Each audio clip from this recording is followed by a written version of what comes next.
Yung isang mapagpalang umaga sa lahat mga idol. Dito tayo sa Batangas kung saan ginagawa ang mga medalyon.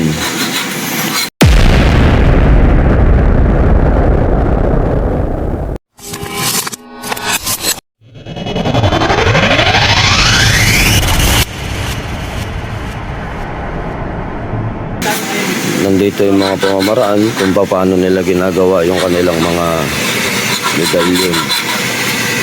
Ito yung ibang mga hulmahan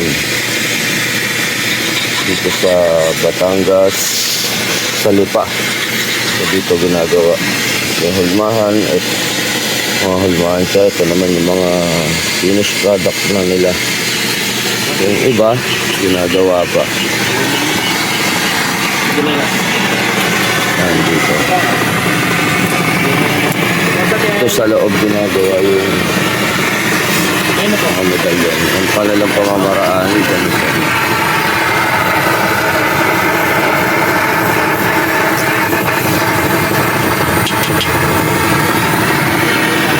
Tinutunaw muna yung tanso. Then ipapatak doon sa hulmahan. Ito yung hulmahan nila.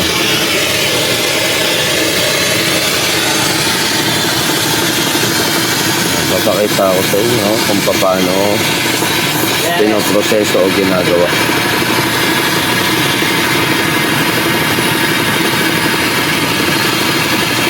Kailangan tunaw na tunaw yung tanso.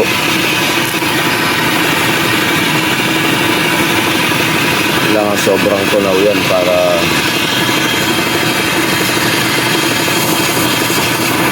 gagawing medalyon ipapatak sa hulmahan.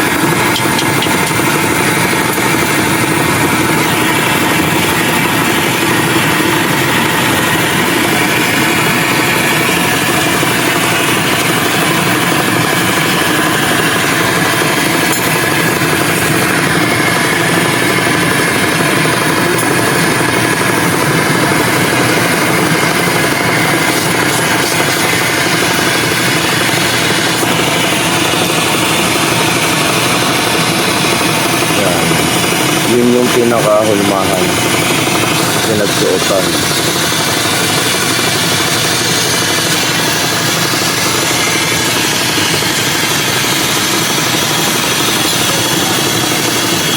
Yun, lalagyan ng sangkap yung mga kampana at kalis na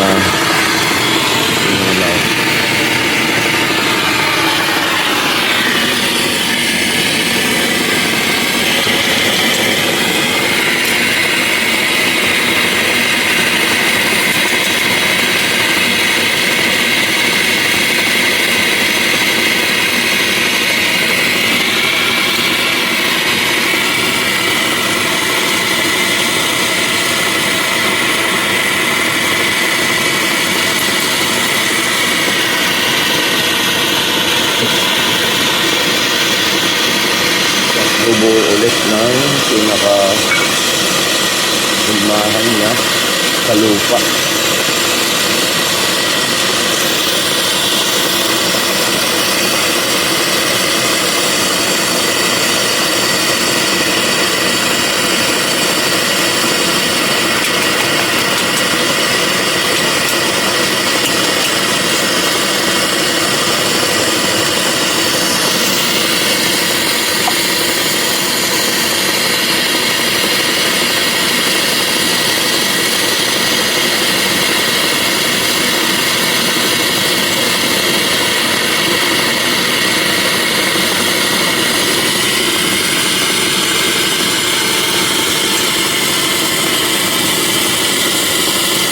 Yan, ang kanilang pamamaraan yung binabakat.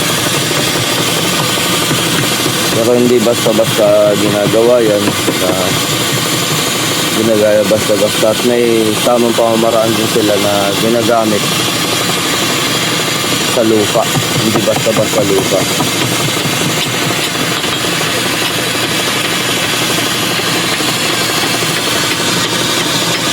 Yan, magkabila ang pattern.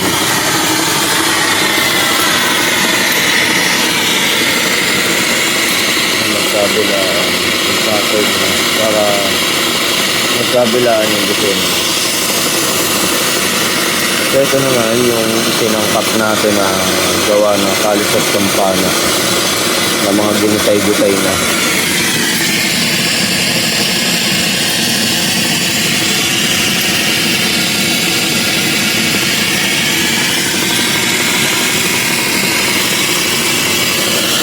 Tapos dito naman yung pang air o yung panglinis ng mga medalyon. Diyan nililinis. So yun, pagkatapos dyan linisin na tinatawag nila pag air, bubutasan naman dito. Tapos dito naman pakit yung cabin na magiging ganito na yung itsura niya. So ito kaya na napakakintag kasi may kalis at kampana na lahok ito. Kaya ganito. Napakakintag.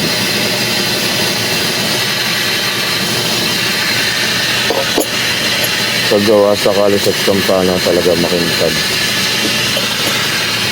Ayan. Ito naman yung aking mga pattern. Berhen na may karga-kargang ninyo, tapos nakatungtapak sa mundo. Ito naman banal na espiritu, Diyos Ama, dalawang anghel na nakaluhod at isang Miguel Arcangel. So ito naman yung Diyos Ama, Diyos Anak, Diyos Ama, Diyos Anak, Diyos Espiritu, 4 Ebanghelista. Ito namang kabila ay pagpuputok ng korona sa mahal na birhen ng 3 persona kasama ng 4 na elemento, yung hangin, lupa, tubig at apoy. Kasi ito naman ay gawa sa ivory, yung aking pattern, Buena Fortuna Gracia.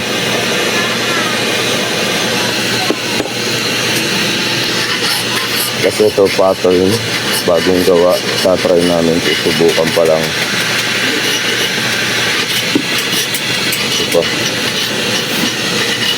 Ito pattern na gawa sa tinga. Ito naman yung mga napakarami kong pattern, sarili kong kasatong mga to, sariling gawa. Nadala kasi pag pupunta ako dito may sarili akong dalang pattern. So mapapansin natin kakaiba yung atartar, dalawa espada. So walang naglabas ng ganyan kundi ako pa lang. Birhen, Kalasag. So naman yung Sumamela Celis. Tapos yung Sacred Heart of Mary. Ito ganun din, Sacred Heart of Mary. Pero ang kanyang likod naman ay nasa saklolo. So napakarami. Meron tayo dito sa tour. Ayan.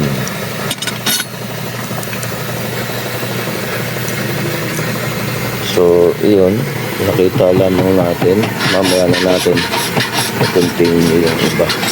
At yung sinasabi natin na nililinis nila. Nililinis pa lang ito. Para maganda yung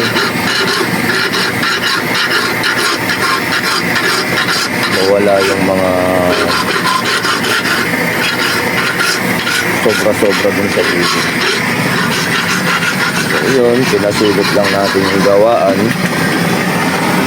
para meron kayong idea rin. So dito ito sa Batangas, Lipa, noong gawaan kay Ariel Magsino.